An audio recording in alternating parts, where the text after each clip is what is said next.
one thing that was repeated was, this isn't the Canada that I grew up in or I immigrated to. First time approval rate was 98.5% for our clients. And then the final E2 visa approval rate for Canadian passport holders applying in Toronto, 100%. And I was concerned. I was like, oh, wow, is it more violent in the US? And I looked, and the Fraser Institute did a report, and it's about the same now. Violent crime, it's going up in Canada and it's going down in the US. Hi, lovely family of Visa Franchise. Welcome back to another video. We're here at our Miami studios with Patrick Findaro, the co-founder of Visa Franchise. Patrick, welcome to the show. Yeah, thanks for having me on. It's good to be back. It was getting cold in Canada. It was getting cold in Canada indeed. Patrick is coming. This is what? It's been 3-4 days since the Canada trip ended. You had a glorious... a big tour. Yeah. I mean, we had 1,000+ people sign up for the different events we did. The Franchise Expo in Montreal. Then I flew over to Calgary, ended the trip in Toronto. So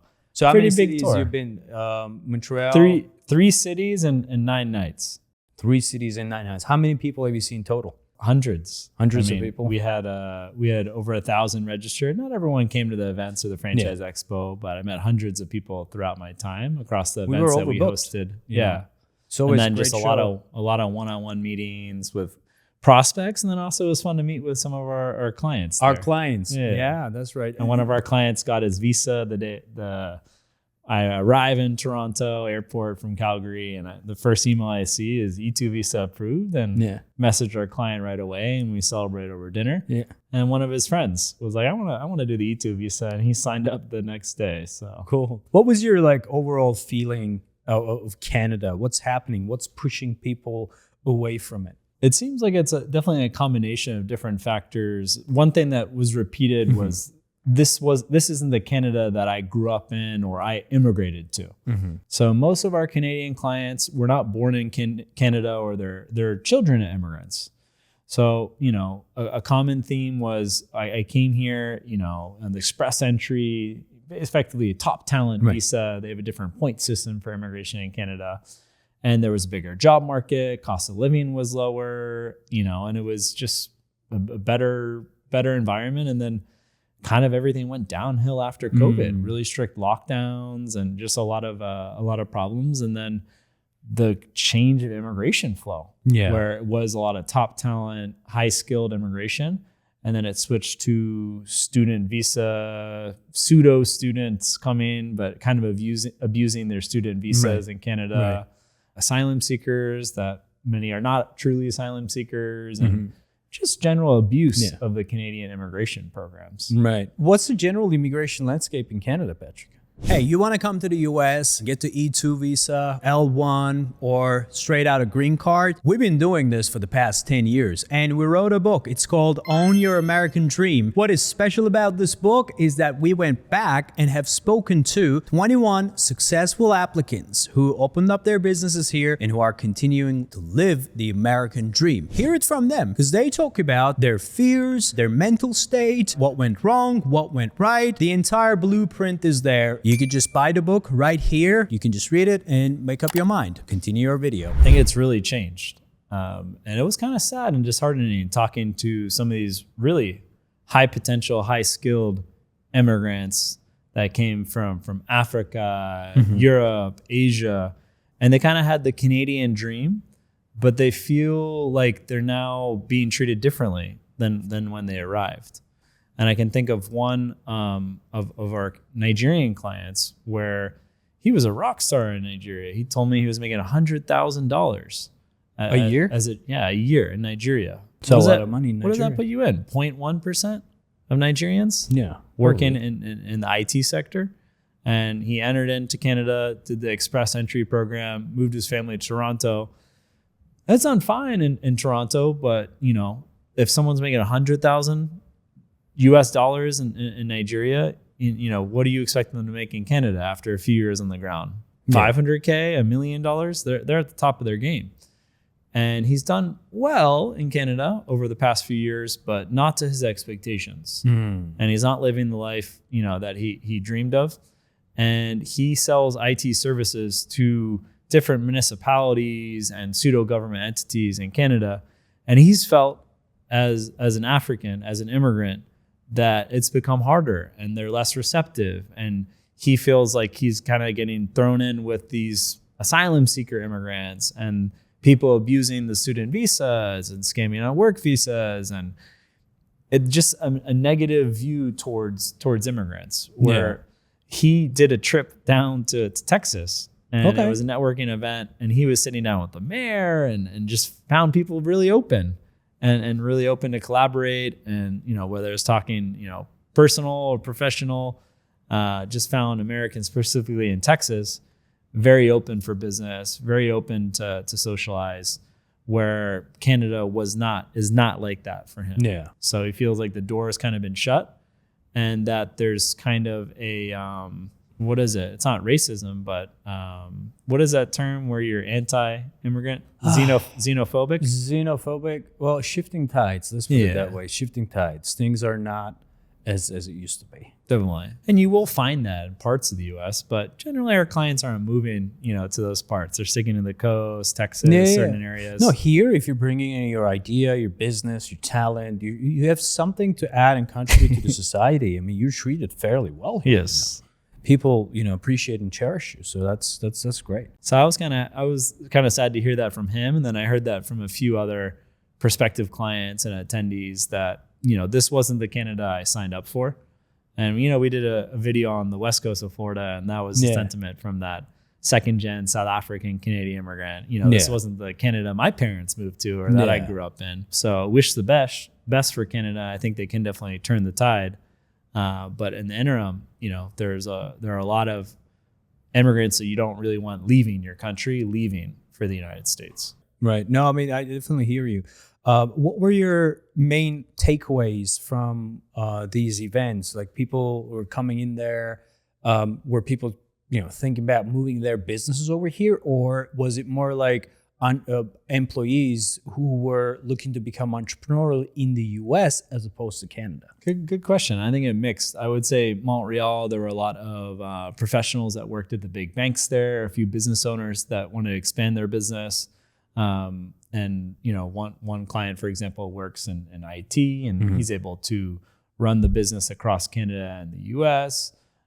So it was kind of a mix, but I would say depending on the event, it was mostly business owners, or at least one of the spouses was a business owner. Would you say that people are more inclined towards coming to the US because of, you know, just because you said, you know, business owners, it was like a taxation in there was like one a of big my thing? Clients broke it down in Quebec, which is I think is the highest tax province, and I saw it at the restaurant, 17% sales tax. 17% sales tax, and you pay a 17% tax on services.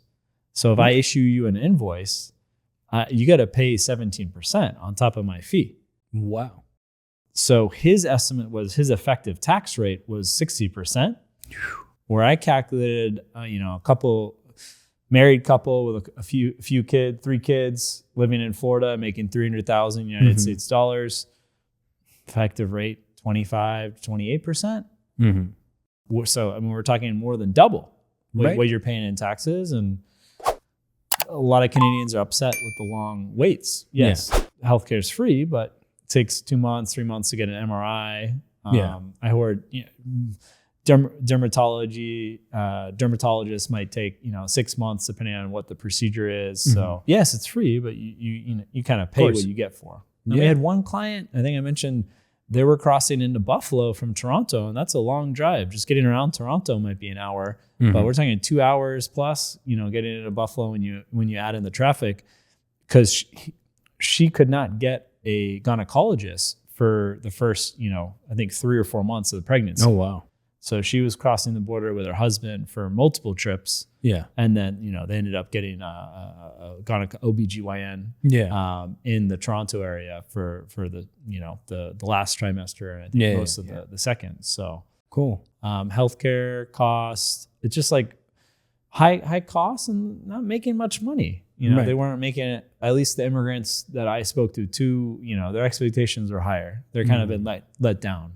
Yeah. No, I hear you. I hear you. I mean, I speak to Canadians every day, and these are the reasons that keep on coming up. But there's one great thing about Canada, which isn't really the case.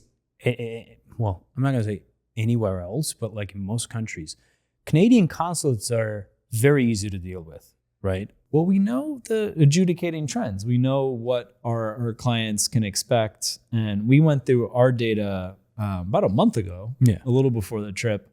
First time approval rate was 98.5% for our clients. And then the final E2 visa approval rate for Canadian passport holders applying in Toronto, 100%. Right. For visa franchise clients. The consensus, with our lead immigration attorney, Grant, and other attorneys that our clients have filed with in the past, we're talking 20 plus attorneys over the last 10 years, 80K investment, and then, a little bit of working capital depending on the type of business. But there's some service businesses that could be applied, you could gain the E2 visa for significantly less. Yeah. So it's really clear adjudicating trends. 2-month wait time. We anticipate that to come down even further.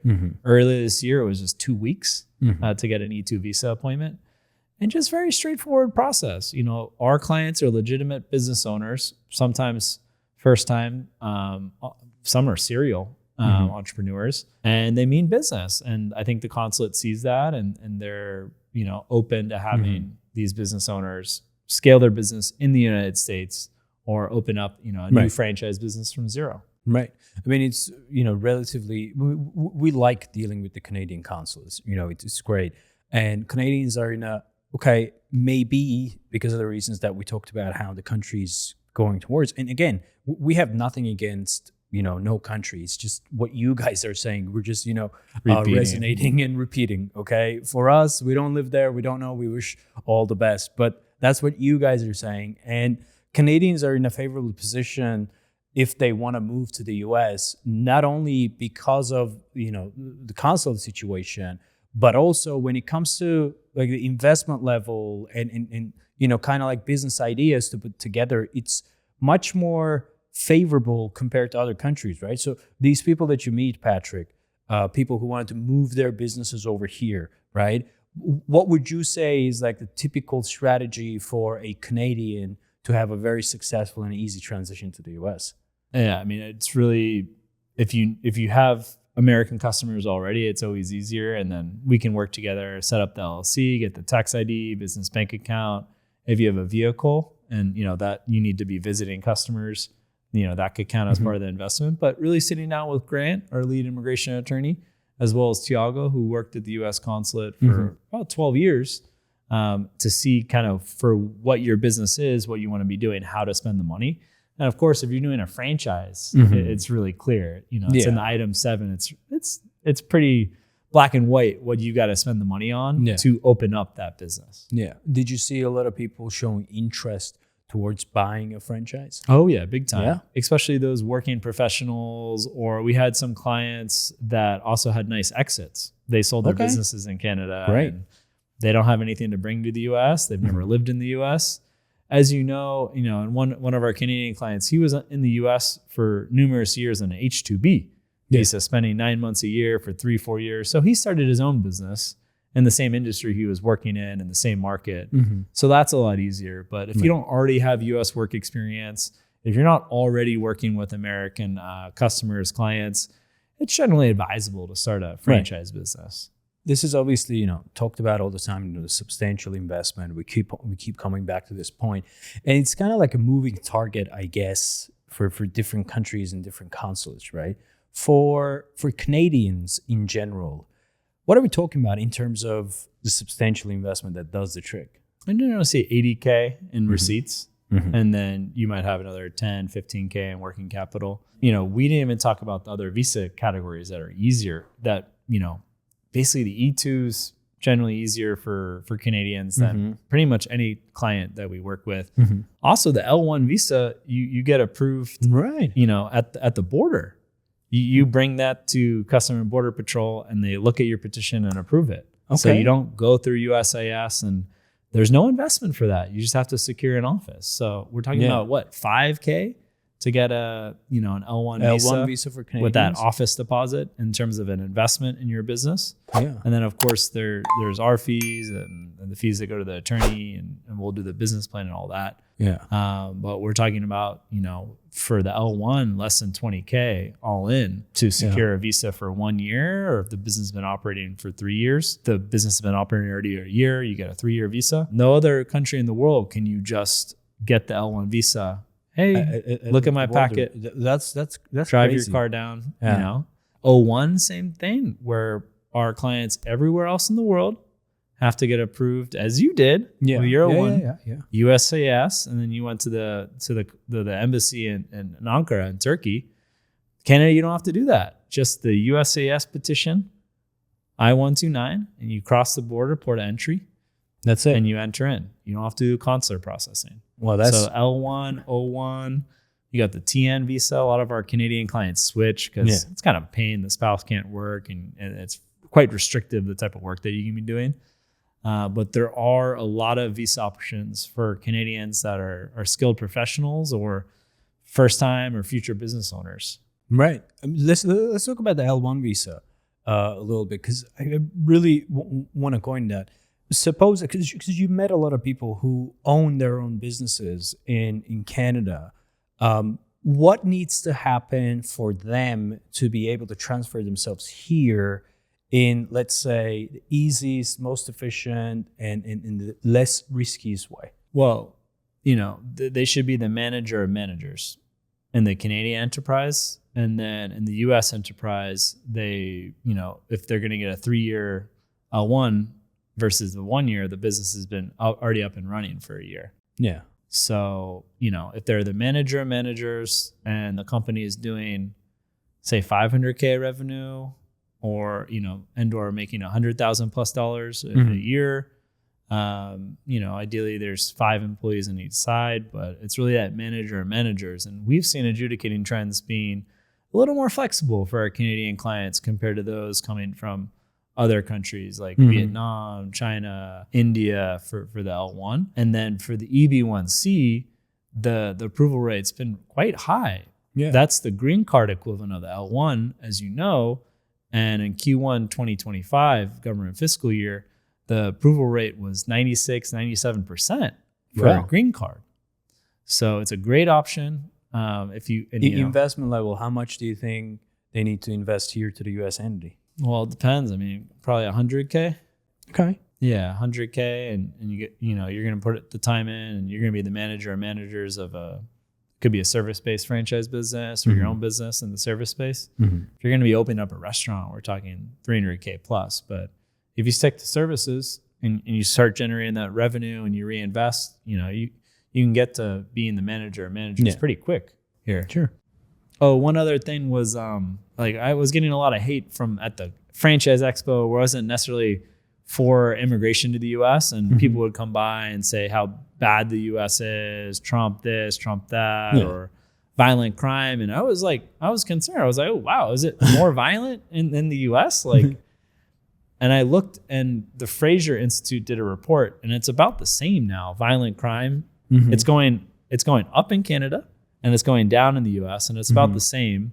And of course, depending where you live in the U.S., it's not it's immaterial. Very U.S. is a rate. world of its own. You'll find everything. You'll find worst of the worst here and the best of the best here. Yeah. So it's you can't really put it in a box. It really depends on where you live. Property crime was very high, much higher in Canada overall. Yeah.